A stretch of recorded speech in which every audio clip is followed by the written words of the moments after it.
welcome to another edition of the GSMC College Football Podcast, brought to you by the GSMC Sports Network. I'm your host, as always, Tommy Brzee. It is Monday, June 24th, and we have a great show for you today.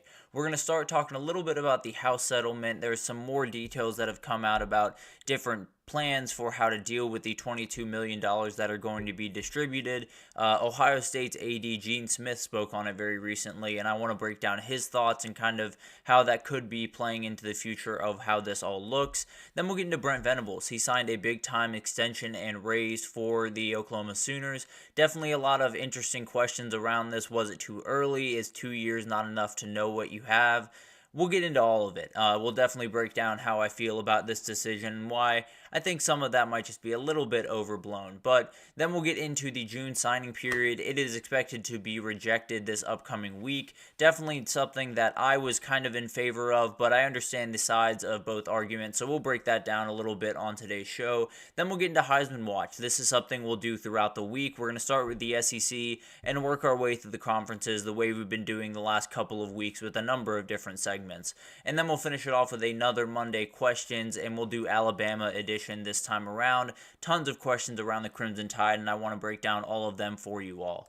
But before we jump in, I do want to remind you all we get tons of questions and comments throughout the show, and the best way for you all to get your question on the screen, we can have a fun back and forth here, is to use the tip and donation link at the bottom of the screen, gsmcpodcast.net. It's a huge help not only to us here at the network, but to you all. You get to kind of have a fun, interactive experience here, and I think that's always fun for the both of us. So definitely use that if you'd like to leave a question. Again, that's gsmcpodcast.net. But let's jump right in and let's figure out how everything is going to work in this new world that has been kind of spurred by the House settlement that went down about a month and a half ago, probably 2 months ago now, and there's been a lot of questions that have had to been answered, and very few of them have been answered up until this point, but it feels like we're starting to get a little bit better of idea of how things are going to be handled. We covered it last week where it seems like the vast majority of the money is going to be heading towards college football, college basketball, about 75% to football, 15% to men's basketball, 5% to women's basketball, with 5% to be split over the rest of the teams in that athletic department. So that was one idea that was kind of thrown out there. But then Dennis Dodd released an article on CBS that broke down a different way of approach, the Ohio State way, actually. Gene Smith, a very, very successful AD while at Ohio State, obviously did incredible things there. And he had kind of a model, I suppose, that kind of helped him get to the place that they have gotten, especially in those top-tier sports. Football being the one that takes the cake, obviously, but a number of different things. And he kind of spoke on this and how it really does kind of give you somewhat of a framework of how the future in this sport could look when it comes to this revenue distribution. And it's something that I think a lot of us saw coming in some different ways, which is kind of a stratification of these different athletic departments and deciding who is the top tier programs, who are the middle tier, who are the bottom tier, and how do you want to allocate funds to those people. And this is something that frankly happens across the country and has happened for quite some time. This is not new by any means to college football or to college sports in general. It is going to be a little bit more on the forefront going forward because there's new money coming into place, and because that money is going straight to the athletes, there's going to be more scrutiny around it. That's just kind of the way of the world, so it'll be very interesting to kind of see what happens with this. But to break down kind of what he means when he says stratification or tiering of an athletic department, basically it's kind of how it sounds. You know, you have your tier 1 sports, you have football, men's basketball, whatever third sport, is profitable for the conference or the school, which is for SEC schools, it tends to be baseball is the one that gets a little bit of money of the three. In some other ones like the Big Ten, it's a little bit more some women's basketball and some different things like that. So it kind of will vary depending on conference to conference, even school to school in some scenarios. But those top three will be fully funded. They will not have to worry about, scholarship and all of that type of stuff, NIL opportunities. That's totally handled, and they will get a large chunk of the revenue sharing agreement. So that's obviously kind of where all of this starts and where a lot of this conversation was had when they were making all of these rules going forward. they were thinking about football and men's basketball and women's basketball, the ones that, are at the forefront of college sports in a lot of ways.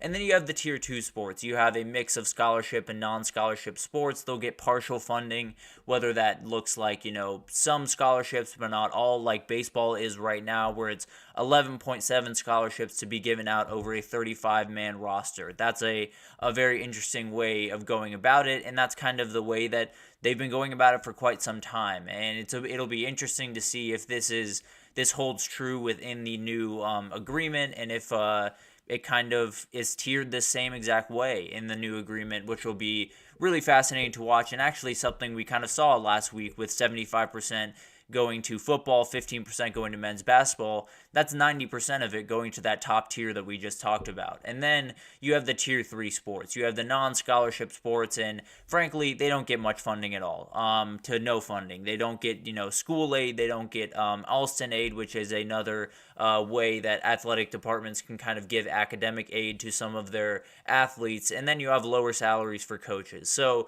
not a lot going on there. Sometimes it's, some high-level club sports. Sometimes it's just lower-level NCAA sports that just don't have a lot of backing to them. And that's just kind of the way of things. There's always going to be a ton of sports that people want to play in college, and there's not going to be enough funding to go around for all of those sports. So there's some sports, like I know Ultimate Frisbee is a very, very popular club sport around the country.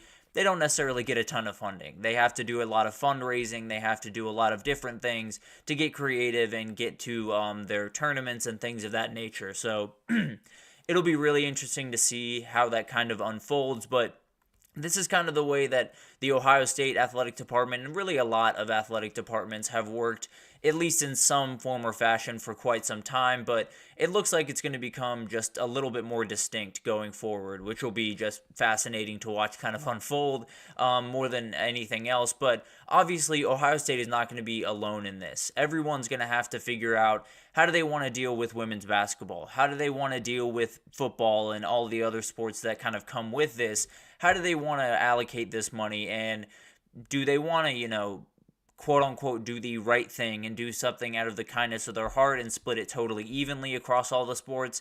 Do they want to, play the business game, play the capitalism game, and go really into football and men's basketball because those are the biggest return on investment sports that you have? So it'll be fascinating to watch this unfold. I think it's one of those things where we get into these type of conversations, and a lot of the future of college sports is not going to be pretty. I'll be very blunt about that, because there's going to be hard decisions that have to be made, and that's going to cause certain kids to lose their opportunity to play, at least at a very high level in college sports. There's still going to be club sports. There's still going to be plenty of opportunities for people to play at a college level, quote unquote, but at a D1, D2, D3 level, it's going to get a little bit tougher. That's just kind of the reality of the world that we live in. And frankly, to me, I've said this probably a million times at this point, it all goes back to just the reality that the NCAA built probably, 2.5 to 3 decades ago, when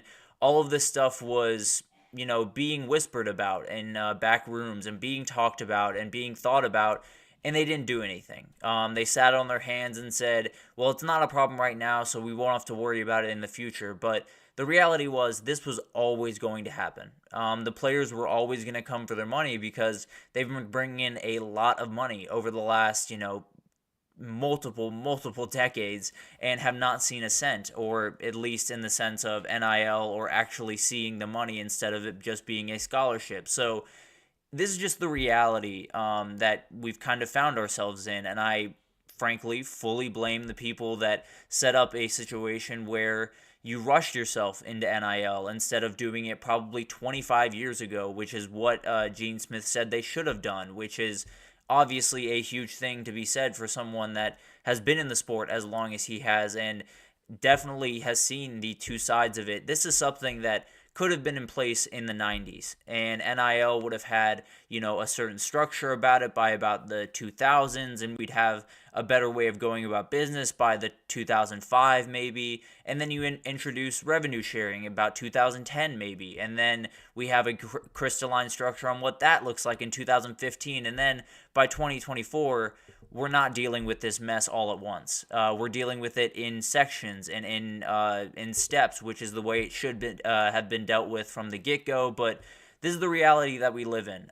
There's going to be sports that are cut significantly in terms of funding.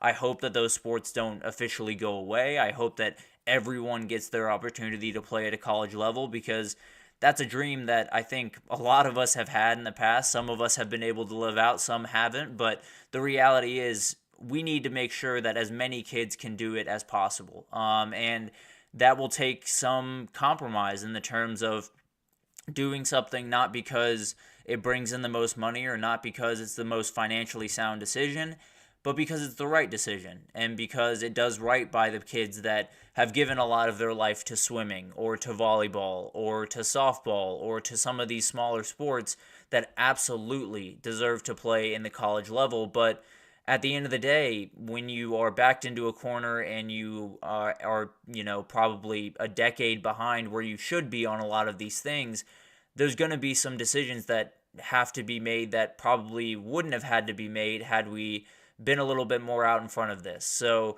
it's obviously, not what we want. It's a really, really frustrating thing. And hopefully there's a world where maybe you just allocate more NIL resources or more scholarships in one direction, and it kind of works itself out in a way. But as of right now, it's looking relatively bleak for some of these smaller sports. And obviously college football is going to be fine because it's college football, and we never really have to worry about that. But every now and then on this show, I feel like we got to shed some light on some other college sports, because as of right now, they're kind of getting left behind. And it's a very frustrating thing to see. Hopefully that there's enough people in that room that, stand for the right thing in college sports and keep them intact. But in the meantime, enjoy all the sports you can for the schools that you can, because there's a real chance that it changes very quickly. And in the meantime, very much hope that the decision makers have that kindness in their heart to take a little bit less to make sure that these smaller sports can run and run effectively. So it'll be fascinating to watch. Definitely not something that I'm overly pumped about to get into over the next little bit, but at the end of it, hopefully we'll get to a place where everyone can play their sport and everyone's intact. And that's kind of the ultimate goal, but we got a ways to go to get there. So it'll be a bumpy but interesting ride nonetheless. But let's take our first break here. And when we come back, we got to talk about Brent Venables. He got a huge contract extension and raise. I want to break that down and how I have some questions about it, but I'm not necessarily as worried as some other people might be about Oklahoma doing this just after year 2. So stick with us and we'll be right back with that. I feel like I'm losing my mind.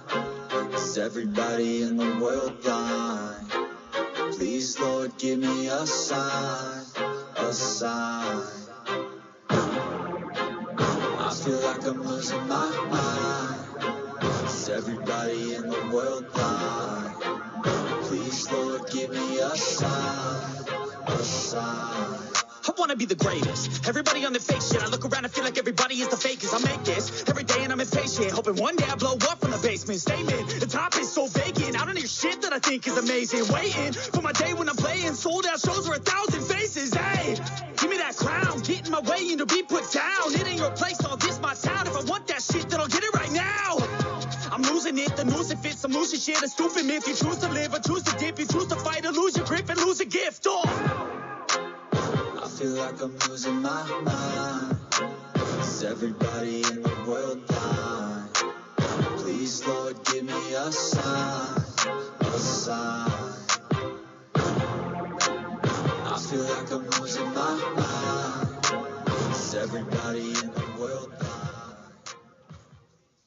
Alrighty, welcome back everyone. We just talked about how this new revenue sharing world is going to be kind of handled across the board. Ohio State has a very interesting structure they're looking at, and I think some other schools might definitely follow that structure. So we'll break that down as it kind of develops, but let's get into Brent Venables, and let's talk about his extension with Oklahoma and his raise, because he got a good bit of money. Let's be totally honest. He's coming off obviously a great year, 10-3 from a year ago. Beat Texas, has tons of talent on the roster. The energy around that program is really, really high going into this year, even with some questions going into the SEC, definitely some worries around OU Nation, but I think when you have a guy like that, you got to feel pretty confident because he is always confident, it feels like. But a very, very talented guy. But let's get into the details of the contract before we get into kind of the reaction of it and my thoughts on it. So first, the details are pretty straightforward.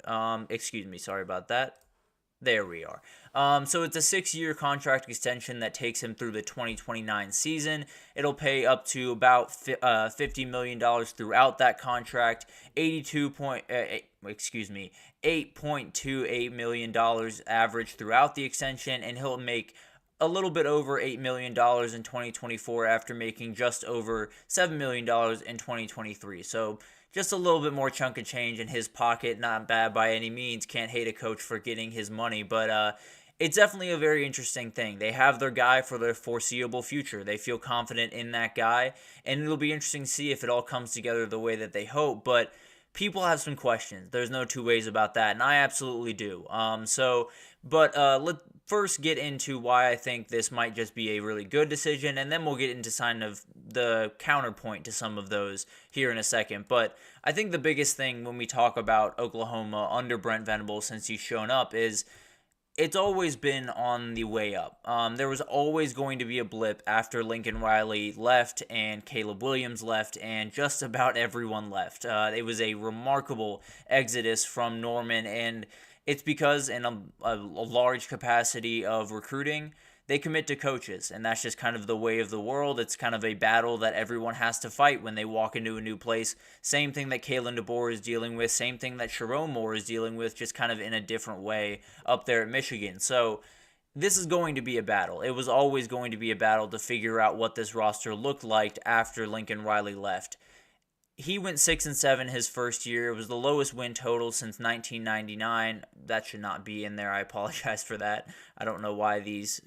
Oh, I see what happened. I apologize for that. But overall, it shouldn't necessarily be too much of an issue when, you bounce back the next year and you roll the way that they did. And it wasn't necessarily always pretty. You lose that game to Kansas, you lose that game to Oklahoma State. So there was a little bit of that learning to win that every kind of program has to go through, especially in year two. We saw it with Steve Sarkisian in Texas in year two, where it was an 8-5 season that very easily could have been 10-3 and also very easily could have been 5-7. So there was going to be a little bit of a battle back and forth in that second year, but overall he did just an incredible job. He is 0-2 in bowl game appearances, but that's kind of one of those things that it's a toss-up game at the end of the year. He was breaking in a new quarterback the first time or the second time with Jackson Dart this past year, so not necessarily putting a lot of energy into that one. So Steve Sarkisian's 0-3 in bowl games, so I'm not necessarily worried too much about that when evaluating coaches, because I think Steve Sarkisian and Brent Venables are two of the top coaches in the country, so not necessarily overly worried about that. I just think the talent level has been getting better, especially on the defensive side of the ball. The turnaround from year one to year two was really quite remarkable. It was about a touchdown difference in points given up per game from 2022 to 23, and they went from, I believe, 9th in the conference, if I'm not mistaken. 8th in the conference, excuse me. They went 8th in the conference in the Big 12 to 4th in the conference. So, obviously, you're taking a step up. You're going to the SEC. There's going to be better defenses around you, and there's also going to be better offenses. You're going to have to stop some really good people. So, I would argue they'll rank a little bit lower on the conference total list, but it might just be a better defense regardless, just because they're playing better teams and they might, get clipped from time to time. Doesn't necessarily mean that they're not a good defense by any means. So it'll be fascinating to kind of watch this unfold. He's done absolute work on the defensive side of the ball in the recruiting world as well. Added 3 5-star prospects since he's gotten there.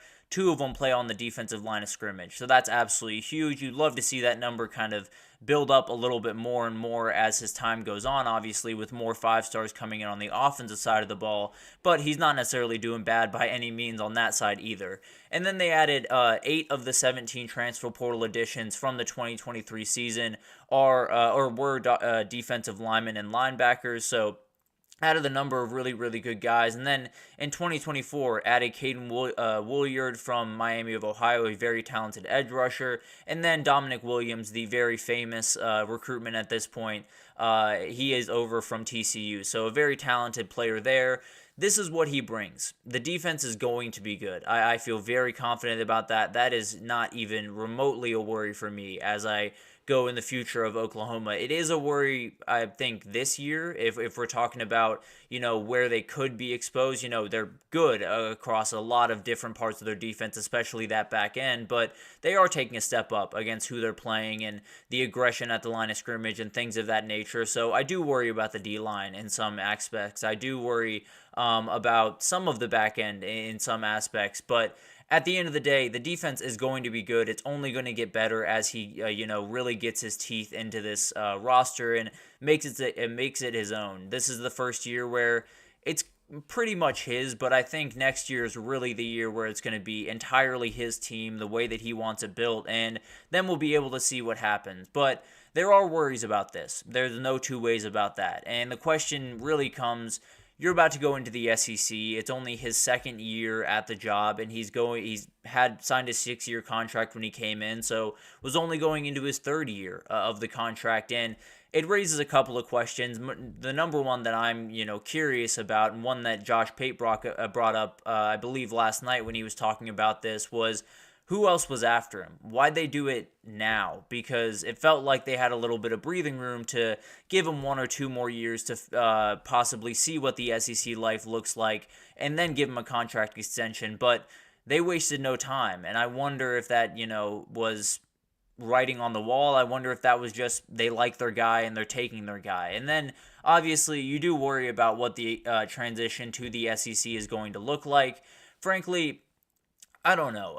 It's going to be really, really interesting, but they're also walking kind of a tightrope here where you're leaving a really, really fantastic season, 10 wins, where a lot of things were not necessarily the way that Brent Venables would like it going forward on that team a year ago. It was a really, really fantastic year, and you're going into a conference where things just get more complicated. You don't know what a 7-5 team is compared to a 9-3 team in the Big Ten. It's a totally different game in the SEC. So what would be good enough for him to get that contract extension next year? What would be the number of accolades and wins that would warrant an extension for him? Because I don't really know what the answer with that would be. And frankly, I think it would be different from fan base to outside sources to people in that building. So it would be kind of a complicated scenario. You get it done now. You have that ability. He has that stability going forward. And frankly, I think they just really like their guy, and they're going to lock him up because they think he's the guy. And if they're that confident, I have no problem with that. Joe Castaglione, the AD over there at Oklahoma, rarely makes missteps when he's hiring head coaches, especially with football, because that has been a very, very comfortable position, the head coach of Oklahoma over the last, since 2000, really. So it's just been incredible what they've been able to do at that position. So when they make a decision, I'm a little bit more inclined to believe in them and trust them. But also, it's really hard to find your guy. I mean, ask Texas or Florida or A&M over the last decade. It's not easy to find the guy that you trust, that you believe is going to lead you to the promised land. And obviously, some people are a little skittish after that Jimbo Fisher contract. And I think that's a fair gripe around this. But the reality is, if they fully trust in that guy, if they think that he is going to be someone that can lead them to national championships, there's no reason to wait. I fully understand that there is more of a risk. You're definitely opening a door to where maybe they do go 7-5 and then 7-5 and then 7-5 again in this new era of the SEC, and you're regretting your decision a little bit in a couple of years. But the reality is, Joe Castaglione really does not make many mistakes across pretty much every sport when he's hiring head coaches, but football is a special one. He does not make missteps, and I really don't think he did here. I think Brent Venables is a fantastic coach. I think he's going to slowly find his way. I think it's going to be a little bit of a tough year, frankly. I think they'll probably go 7-5, 8-4 in their first year in the SEC, but I don't think that should change anything about Oklahoma fans' excitement or what this man is capable of. So I have full faith in what Brent Venables is capable of doing. I have full faith in pretty much everything that he's doing over there. And I think he has the ability to create the Oklahoma that every Oklahoma fan loves and wants to see every single year. But as of right now, he just got a little bit more money, and that's a huge win for him. I think it's a huge win for Oklahoma, but obviously we'll find that out over the next 3 to 5 years if that is actually the win that they think it is. So it'll be fascinating to watch that unfold. Whenever someone gets a contract extension, there's question on either side of it. So we'll figure out kind of how this Brent Venables one looks like in a couple of years. But as of right now, I fully trust what they did, and I think it's probably the right decision to lock down that guy for as long as you possibly can, frankly. But let's take our second break here, and when we come back, we're going to talk a little bit about recruiting. There is a new calendar update that was thought to be put in place with a June signing period, possibly for high school recruiting. That seems like it's not going to be the case, and I'll break down why. I don't necessarily love that decision, but kind of understand where they're coming from right after this, so stick with us. Looking for your daily fix of sports talk without having to pay for it? GSMC Sports Network is available on YouTube. Just search GSMC Sports Network. Get your fix of daily sports talk shows on YouTube, absolutely free. NFL, college football, NBA, MLB, MMA, UFC, fantasy football, and so much more. GSMC Sports Network has shows running all day long, with new sports shows starting every 2 hours. Just like on your favorite cable sports channel, except GSMC Sports Network is absolutely free. Just search GSMC Sports Network on YouTube to catch one of your new favorite shows, like the GSMC College Football Podcast, Chip Shot Football Podcast, Hoops and Heels Women's Sports Podcast, GSMC Basketball Podcast, and so many more. Check it out for yourself. GSMC Sports Network, now available on YouTube absolutely free. Search GSMC Sports Network on YouTube right now.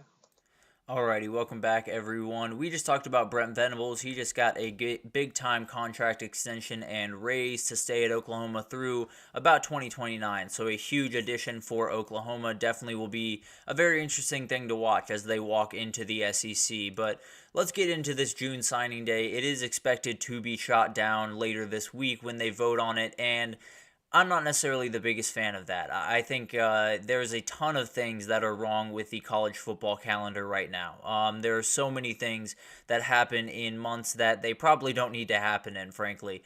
The month of December is absolutely ridiculous. We talked about it when we talked about the Steve Sarkisian interview with Joel Klatt, which is he essentially said it was the hardest month that he's ever had to deal with as a head coach, and I totally believe him. It was an absolute nightmare last December with a ton of different things going into it and a lot of different problems. So it'll be fascinating to watch how that changes down the road, and I'll get into that a little bit later on. But this was an idea that was kind of hatched from that kind of need for the schedule in general to just be altered just a little bit and make it a little bit easier on some people. So one of the ideas was a proposed signing day in June, and it would allow any recruits that are fully locked in, feel fully comfortable with where they are committed to and want to be at, to just sign their letter of intent, be totally done before they go into their senior season, and that'll be that. They'll be a part of that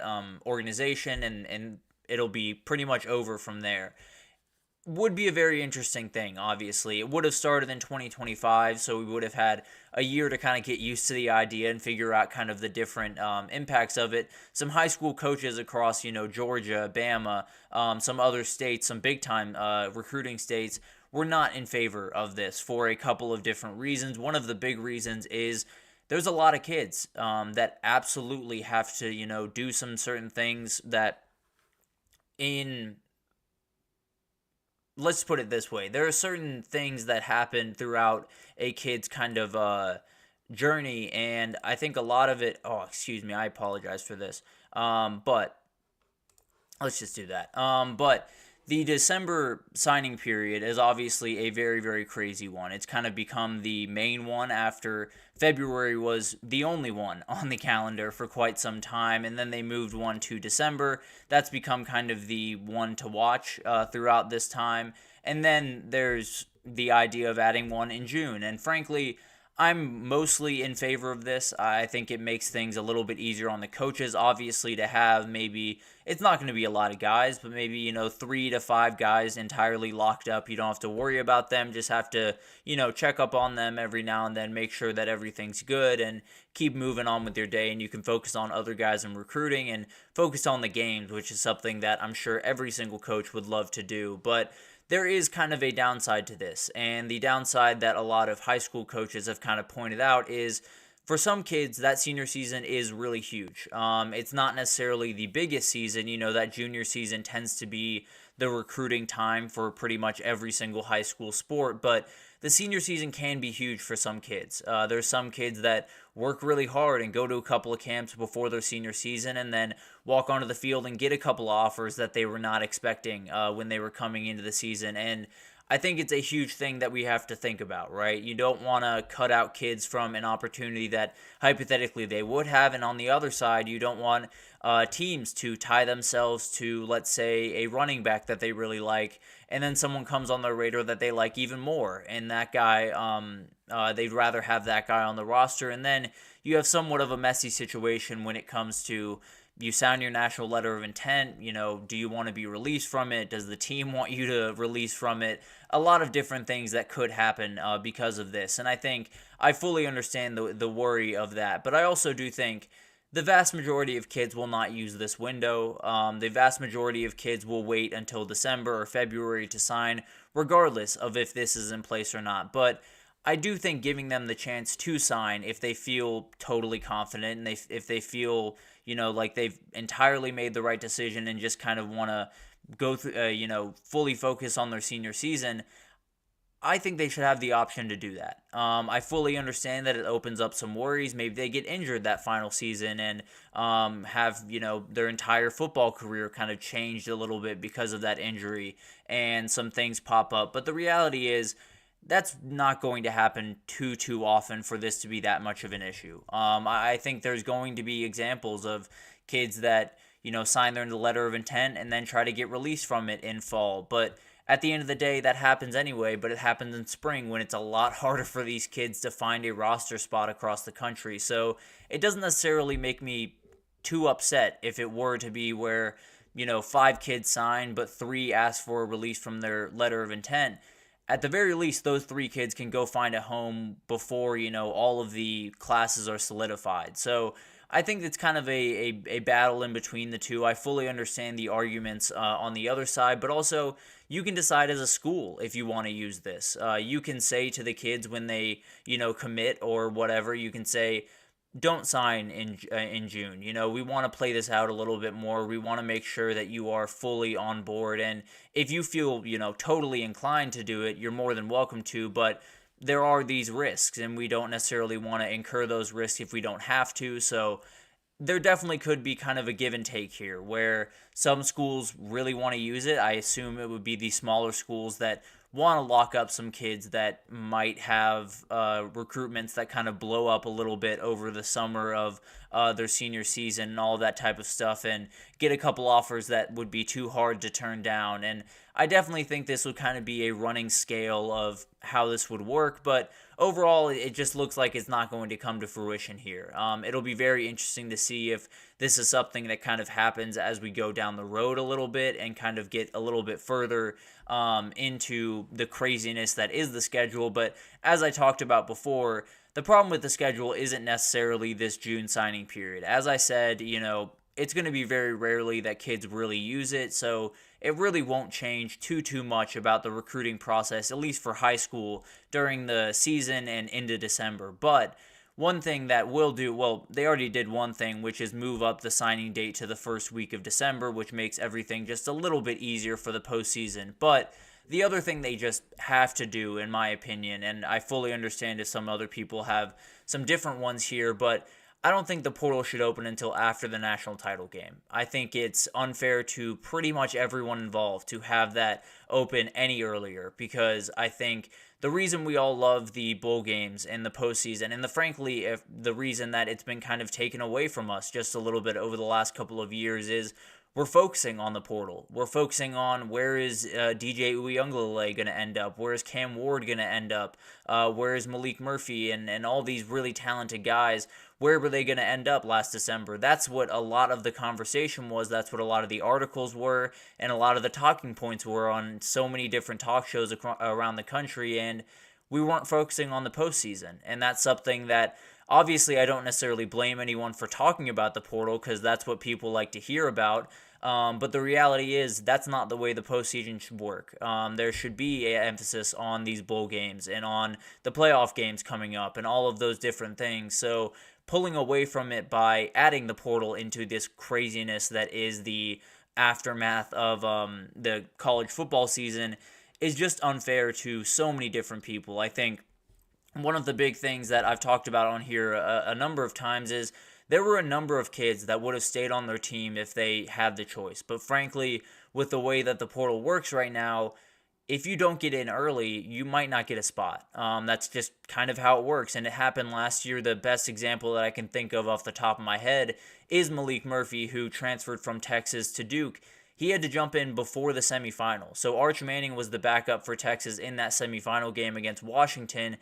And Malik Murphy had to get into the portal because so many other quarterbacks had flooded in, and it made it kind of impossible for him to not get in on the party, because if he didn't get in, he might have been relegated to Group of 5 school, which is not necessarily what he wanted. No disrespect to Group of 5 schools, but Malik Murphy is a Power 4 quarterback, so he wanted to be at a big school, and he was kind of forced out of that position and didn't get to play with his teammates. So for me, it's just the calendar is one of the most important things for the future of the sport. Head coaches and coordinators are finding their way to the NFL not only because it's the top tier of football, but because it's easier as a job.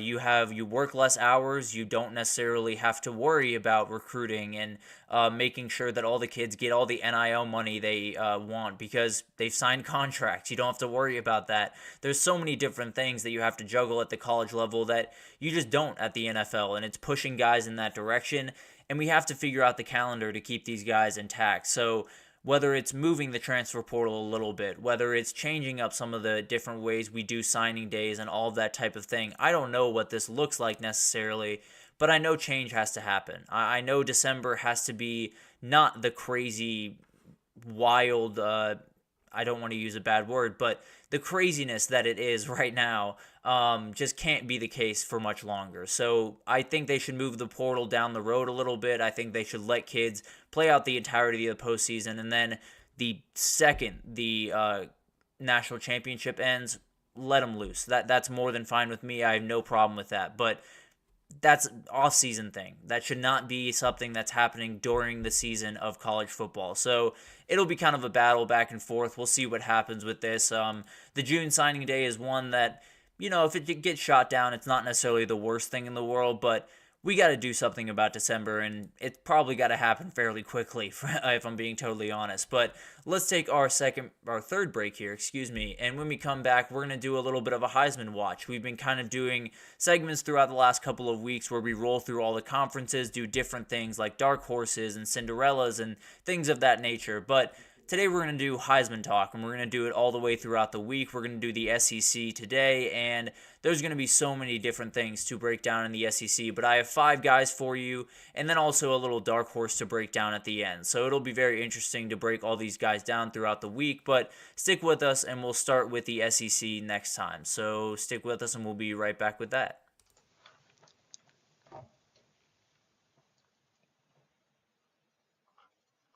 For the best and latest podcasts available anywhere, go to the podcast app on your cell phone and type in GSMC to access free content-rich podcasts on health and wellness, book reviews, sports, entertainment, relationships, social media, movies, technology, finance, and even weird news. Subscribe and download the GSMC Podcast Network's family of shows, available everywhere podcasts are found. Alrighty, welcome back everyone. We just talked about the June signing period probably being shot down by the rules committee up in the NCAA, but that's kind of a take it or leave it type of proposition. There's definitely some things that need to happen with the schedule that we can get into over the next couple of weeks. But what I want to get into now is Heisman Watch. This is something we've been kind of doing throughout the last couple of weeks where we'll take a topic, whether it's, the best teams in the conference or an underdog that could steal the show, whatever it is, and kind of break down conference by conference who is setting the pace at that individual aspect of the season, I suppose. But today we're going to do the Heisman, and the way that we're going to break this down is going to be a little bit different than what would normally be my Heisman rankings, frankly, because as we all know, this would just be a quarterback segment if I was just doing straight up Heisman Watch, who are the 5 most likely people in every conference. It would likely be 95% quarterbacks, and that's just kind of the way of the world. It's pretty much a quarterback trophy at this point. So I kind of want to add a little bit of pizzazz to this, if you will. I want to include at least 3 positions for every single conference through the 5 guys, and then I'm going to add a dark horse as well, kind of add a little spice to this, make it a little bit more interesting. So we're going to get into the SEC here, and we're going to start with the dark horse, and it's a guy that we talked about a lot last week, and someone that, frankly, I think is going to do really incredible things. The more I think about him, the more I get excited about this upcoming season for him, and it's Connor Wegman. I think this guy has been someone where you look at the last couple of seasons and nothing jumps off the page. I don't necessarily need to tell you guys that the A&M offense has not necessarily been their calling card over the last couple of years, but this kid is different than any other quarterback they've had really in a long time. I really like Kellen Mond, and he did a great job when he was there. Connor Wegman's better than Kellen Mond. I'll just be totally honest. So I think this guy has the ability to do some really, really fantastic things, and I think he has a lot of things going in his direction. I think this O-line is going to be really solid. I think Cam Dewberry is someone you should be watching for the NFL draft this next year because the dude's just an absolute beast. It'll really be interesting if, Colin Klein, maybe the fit there isn't quite what you want, or maybe it's absolutely perfect and they kind of fit together perfectly. The offense he ran at Kansas State is not necessarily the offense that I expect him to run at Texas Tech, but overall, there's a lot of things there that are, quarterback friendly, make it a little bit easier. He probably won't have the quarterback run game the same way he did at Kansas State with Will Howard, but we'll see what happens with that type of thing. But if you can have a good O-line, if you can hold up for this kid and give him and put him in winning situations, he's going to put up numbers. I feel very confident in that. The arm talent speaks for itself. I have no doubts about what he can do with the football. But also, I think there's a little bit of a misconception, I suppose, but I don't know how many people really feel aggressively about the wide receiver talent at Texas A&M, but I think it doesn't necessarily get the respect it deserves. I think Noah Thomas is really one of the most talented guys in the entire country, and I think he has the ability to put up just ridiculous numbers this upcoming year. So that's definitely someone that I think will be a go-to guy for them.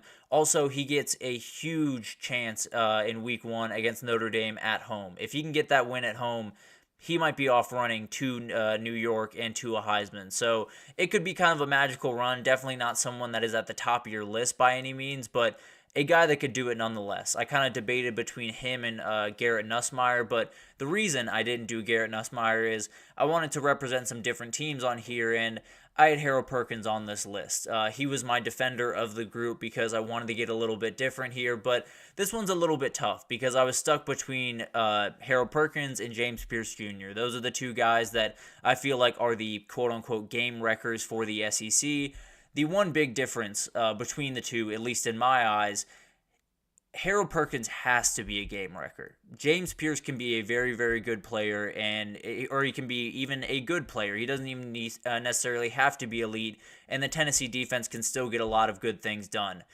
If Harold Perkins is not a game wrecker for LSU, they're going to get torn to pieces. I'm just being totally honest. That's just there's no world where they play good defense and Harold Perkins isn't at the absolute center of it. So it'll be really interesting to see what happens there, how he's used, because as we all know, it's been told time and again, how he was used last year was not how Harold Perkins is supposed to be used. Let's just be totally honest. A new staff is in there. Hopefully they get him a little bit more dynamic, rushing the passer a little bit more as he is there standing over Jackson Dart. So this kid can do a lot of really, really incredible things. I think he can pick off some passes, take them back for scores, which obviously helps that just a little bit. And I think he's one of those guys. There's a couple of defensive guys across the country that you look at and say, I could see him in New York City at the end of the year. This is one of those guys, just because of his variability, his versatility, and everything that he can do on the football field is just absolutely remarkable. So big fan of him, definitely someone that could make some huge noise this upcoming year.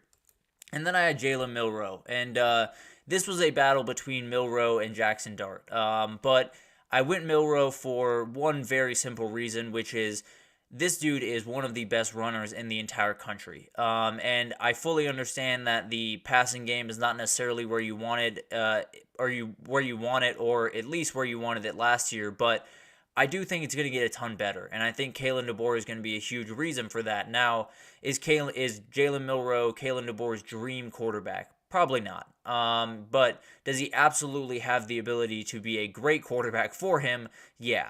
There's no two ways about that. This dude can absolutely do incredible things this upcoming year, and we know he has a really strong arm. We know he's going to stretch defenses, and that's just the way of the world. And maybe that's their path to victory. I don't know. But I do think he's going to start making those NFL level throws, layering it over a corner and under a safety, or over a linebacker and under a safety, doing the throws that, frankly, there's some guys at the top of this list that are just incredible at. So he's got to take some steps forward. There's no two ways about that, but he has all the tools to win the Heisman, and he has a coach that can elevate him to the level to win the Heisman. So I think if he does all that, if he can kind of take that next step throwing the football, he'll join the parade of Bama players that have been lifting the Heisman Trophy since Mark Ingram kind of started the party in 2009. So it'll be really interesting to see what happens there. I don't think it's far-fetched at all to see him at the end of the day lifting that Heisman Trophy in New York City. But let's move on to number 3, and I have Luther Burden. I think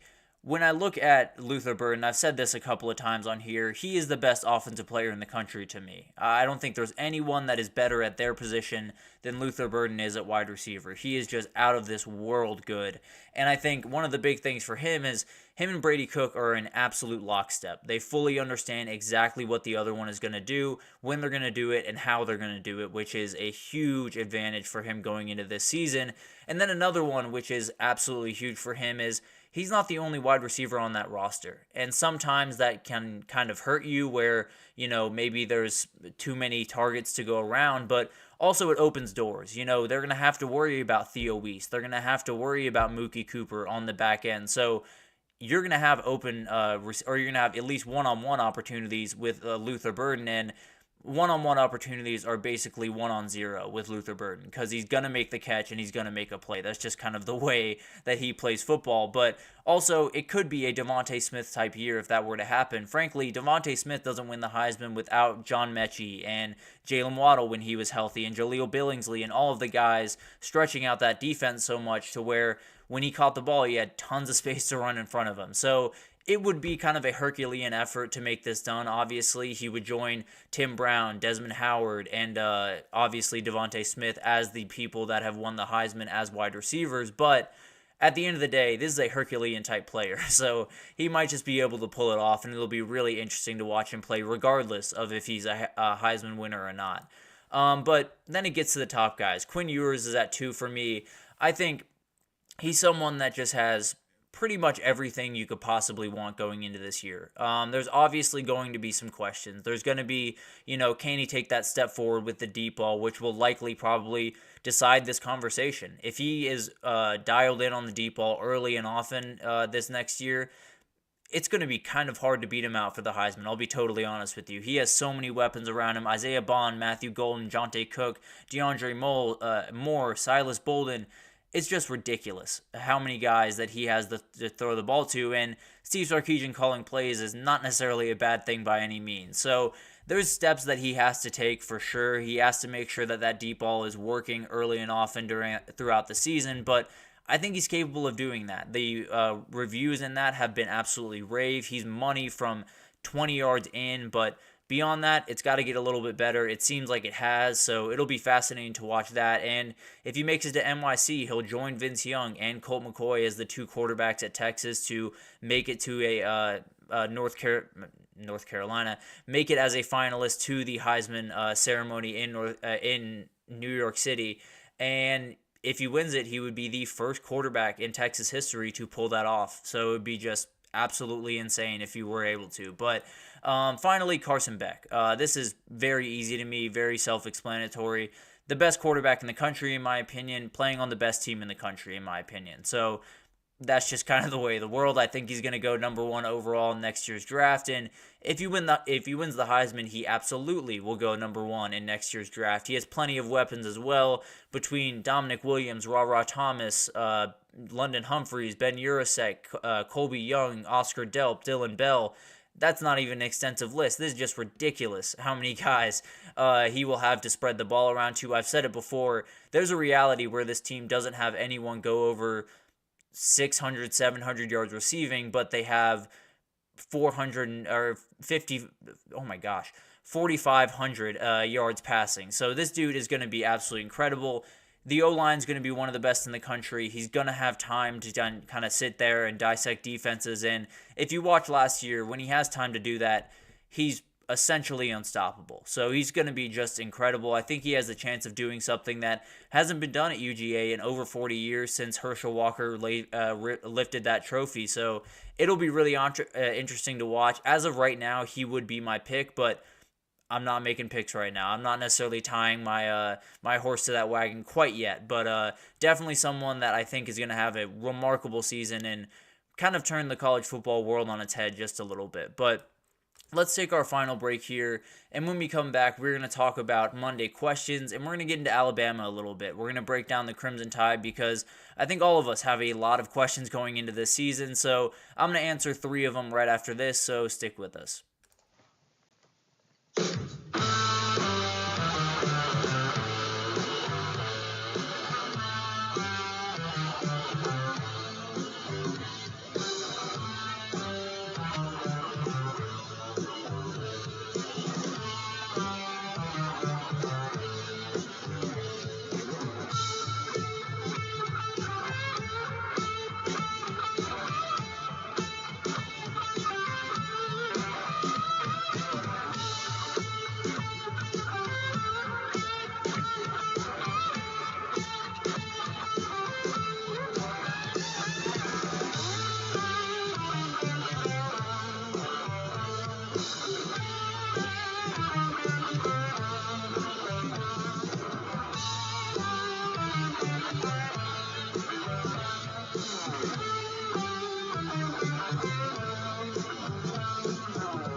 Alrighty, welcome back everyone. We just talked about the Heisman players that I'm watching very closely in the SEC. We didn't even get to all the guys that could be on that list. Jackson Dart absolutely would have been on that list if I didn't have the 3-position rule. Nico Iamaleava, Brady Cook, Jackson Arnold, a lot of guys could make some noise in the SEC. We'll unpack the Big 12, or the Big 10, We'll do that tomorrow.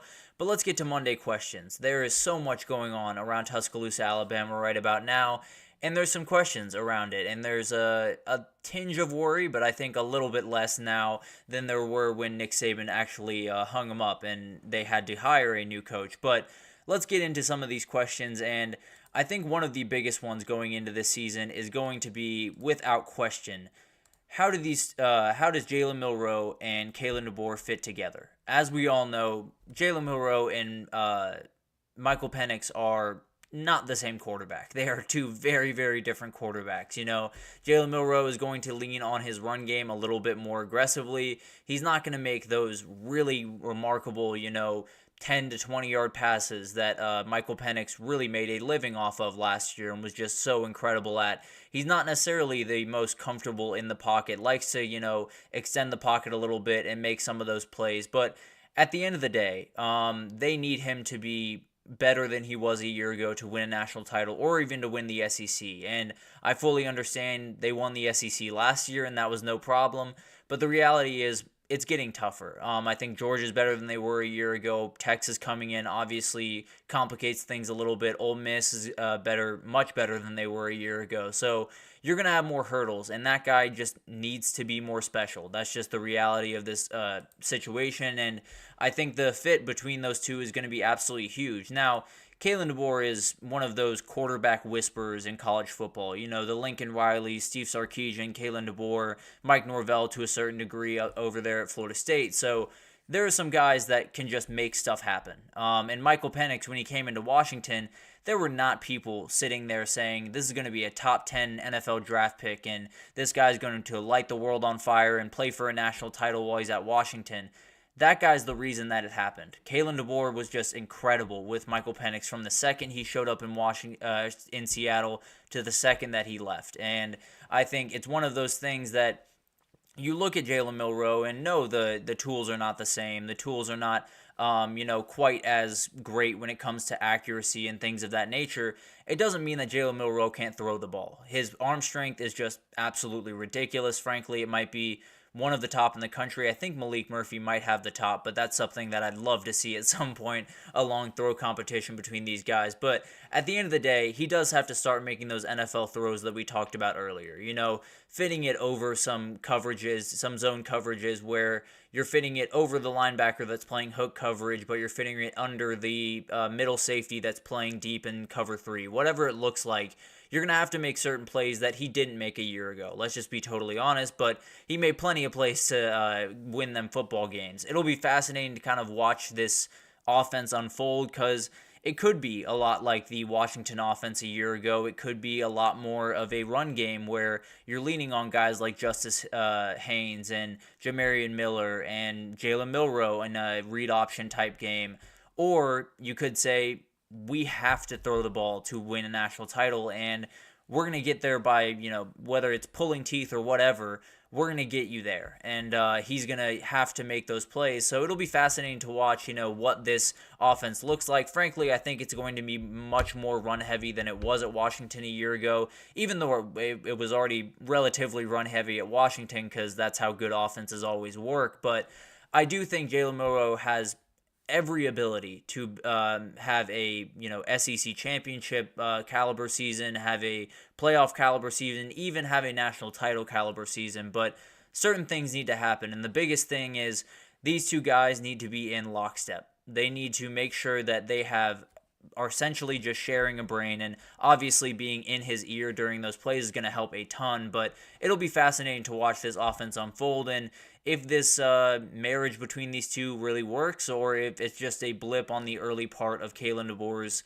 quarterback journey in Tuscaloosa. It'll be fascinating to watch for sure. But the next question I have is, who are the playmakers on the back end of this defense? And are they good enough? Which is a totally different question. But the Bama back end's kind of a funny one because to me, there's two guys that I fully know who they are, and I am fully confident in what they are, and that's really all-American level players. Malachi Moore and Keon Saab are just fantastic. They're going to be really, really good safeties for them. I have very, very few questions about that. The rest of the guys are where things get just a little bit more confusing. Devontae Smith is at the nickelback position for them. He's got to take a step forward. And he's not necessarily a bad player. He had a really, really solid season a year ago. But he is stepping into a position that Malachi Moore tended to kind of occupy the last couple of years. So you're filling big shoes is essentially the best way to put it. And I think this kid has every ability to be a big-time player, but he's definitely going to have to be huge for them. And he's definitely going to be holding down a spot that is really, really important when it comes down to holding down that defense that employs 5 DBs. That nickelback is kind of the engine of that entire back end. So it'll be fascinating to watch that guy kind of unfold and see if he can elevate his game just a little bit. Not far by any means, but it'll be fascinating to watch that. And then you get into the freshmen, and it starts with Xavier Brown. This is a guy that likely will be at one of the starting corner positions across from the USC transfer Damani Jackson, who's another guy that I'm a little curious about. He was a 5-star coming out of high school, but never really played consistently at USC. Maybe a change of scenery is just what he needs. Maybe he's just not all that great of a corner and is going to struggle in the SEC. It'll be really, really interesting to watch that. But on top of Xavier Brown, you have Jalen Mbakwe, you have Xavier Mincy, Red Morgan had a great spring, Drake Kirkpatrick Jr., which made me feel really old when he committed. But all those guys are going to play real-time snaps this year. So it's going to be a young group. It's going to be a group that you're just going to have to hope that the stars align just a little bit and a couple of things fall your way, but there's plenty of ability back there for them to be a really solid unit overall. And then finally, the question that, frankly, I'm most curious about, and I think a lot of people across the country are most curious about, is what happens if Bama loses a couple of games? Frankly, this is a spoiled fan base, and I think they would say that too, to be totally honest. Having Nick Saban in town is a luxury that none of us have ever had to have, and man, has it been a beautiful time in Tuscaloosa, that's for sure. And these fans have become a little bit accustomed to having that level of success and having very, very few losses on their schedule. They've lost 2 games twice since 2011, which was really kind of 2009 was really the jumping off point, but they went 10-3 in 2010, and then it really took off like a rocket ship. It was just insane what they were doing from then on. But they've only lost 2 games in a regular season twice since then. It was 2022 and it was 2019. Both those years, it was Tennessee, just remarkable offense, as well as LSU in 2022. And then 2019, the best offense that I've ever seen, walked into Tuscaloosa and was able to get a win. That's the one of the only very, very few times that happened under Nick Saban at Bama. So it took a Herculean effort and some offenses that are really all-time offenses to take down this team multiple times in a season. And the question is, what happens if in year 1 they go 9-3, which is very much on the table if you look at that schedule? It is not going to be easy. They have Georgia coming to town, which as of right now, I'd pick Georgia. Obviously, a lot can change until then, but there's games on the schedule that don't look as easy as they used to look. The Ole Miss game is not nearly as easy as it looked, 3 to 5 years ago. LSU game, it's always tough. That's always going to be one that you're going to have to battle for, but you felt more confident than you're going to feel going in this year. I can almost promise you that. That all that being said, what happens if, they go 9-3? What happens if they go maybe 8-4 and they lose a couple of games early on in the season to Georgia and maybe to Ole Miss? What happens to this fan base? Do they immediately start attacking Kalen DeBoer, saying he's not the right guy for the job and kind of starting to tear him down? Or have they recalibrated their expectations, said, this is, the reality of the sport now. A 12-team playoff is going to create more losses for these teams in the regular season. No divisions in a conference, even more so, is going to create more losses for these teams in the new era of the SEC and the Big Ten and the ACC. So this is kind of just the reality. Most teams across the country, on average, are going to lose more games going forward in a regular season than they have before. All that being said, Bama fans are not used to that. They absolutely are expecting something 11-1, 12-0, and I don't necessarily know if this is the vast majority of the fan base. Maybe the fan base is a little bit more tame than I'm giving him credit for, but frankly, I'd be a little bit surprised if I was. I think they are expecting a big-time year. I'll be totally honest, and I think if it goes poorly, we'll figure out what Kalen DeBoer is made of, because there will be people that, try to tear him down. There will be people that say this was the wrong guy for the job. How can you replace Nick Saban with someone that never coached in the SEC? And all this stuff will be said. I almost promise you that. How does he handle it will be the defining thing for the next 5 to 10 years of Bama football, because it's going to be different. They're going to take a step back. I can almost promise you that, where they're going to lose more games in the regular season than they have in the past because they don't have Nick Saban on the sideline. They're going to lose more games because there are no divisions and they're playing tougher opponents. So this is just the reality of the sport now. Can they adjust their expectations, or is Kalen DeBoer going to get absolutely battered and his entire era at Bama be kind of ruined because there wasn't a real calibration of expectations by the fan base, and in turn, he gets absolutely torn to pieces because of it. So, obviously not something you want to happen for Kalen DeBoer, and frankly, I think he's going to be plenty good this year for Bama fans to be more than fine with where they're at. I think they'll go 10-2, maybe 11-1, maybe 9-3, but I think overall, I think Bama fans, to a certain extent, understand what this is going to be like. I think once it happens, it'll be a little bit different of conversation maybe, but at the end of the day, I do think they understand what's coming. I do think they understand there's going to be at least a little bit of a step back and some things they have to figure out. But at the end of the day, this guy is more than capable of making a winning product, and he can make it in year one. There's no doubt in my mind. But if he doesn't, it'll be really interesting to see what happens in Tuscaloosa. I'll just put it that way. But